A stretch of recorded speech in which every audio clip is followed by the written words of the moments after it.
greatness, wanting to be successful, wanting to live the life that God chose for you. And I put you in front of a jury of 12. You are on trial right here.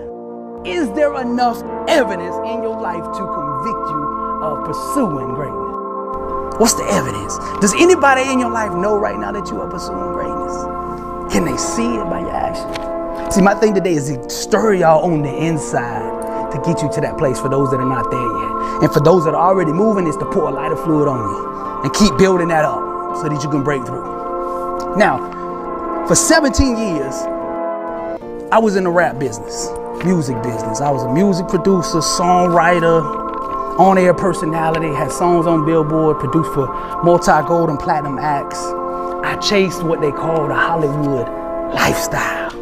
And I chased it aggressively because I thought that's what success really was. The car, the money, the fame, the accolades, the women. I chased it all aggressively. Like this here, I chased it aggressively. I was wrong, but I was aggressive. My daddy used to say, if you're gonna make a mistake, make it full speed.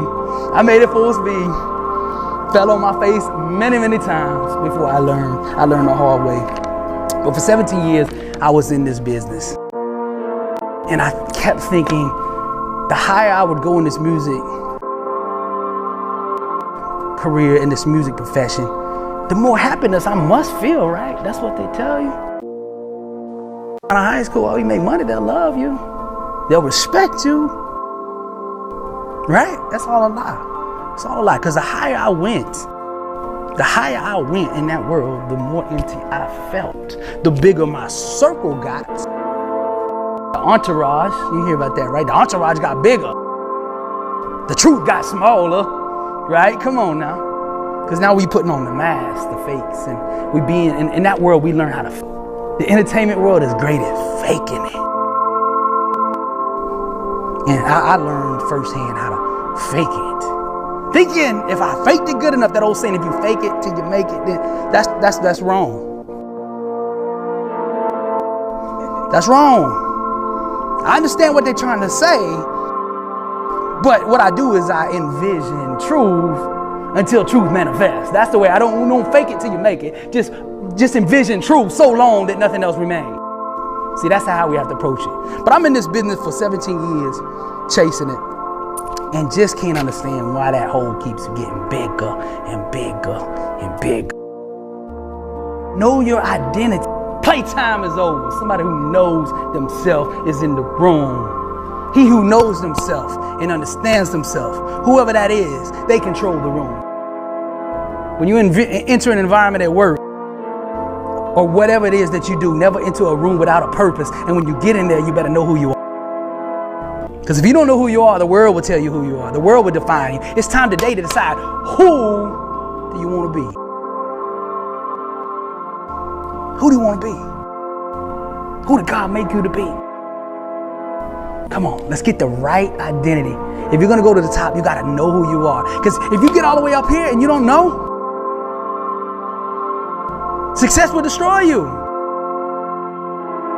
If those that are not prepared for success will tear apart.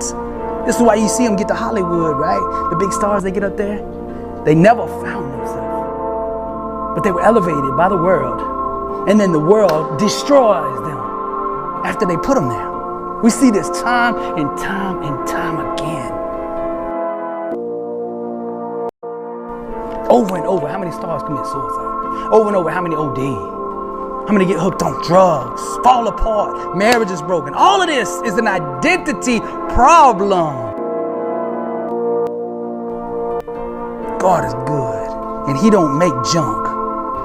Each and every one of you in here. God has a plan for you. This is not chaos. Somebody in here thought they were a mistake. You're not a mistake. God told me to tell you, you're not a mistake. Whoever it is, you're not a mistake. And somebody here thought about suicide recently. Listen, God is here. He loves you. He got a plan for you. You got to understand that it's the enemy's plan, not God's. Trust Him through this moment that you don't understand. He will never leave you nor forsake you. He will come through. And when the life, I want y'all to say this, lemonade. Okay, when the world gives you lemons, make gourmet lemonade, the best ever. We think they're lemons, but man, they're beautiful. It's beautiful ingredients that life gives us to make the masterpiece. We just think it's junk when we see it at first. But go to squeezing with truth. Put that truth in the water, the spirit, the fire. Put that truth in there. And they will come from all over the world to sip on your lemonade. Come on now. You have truth in you. You have something, some kind of value that only you can give to the world. That no one else can do. You can write the way you write. No one else can write the way you write. That's it. That's your value. Write you. Be bold enough in who you are.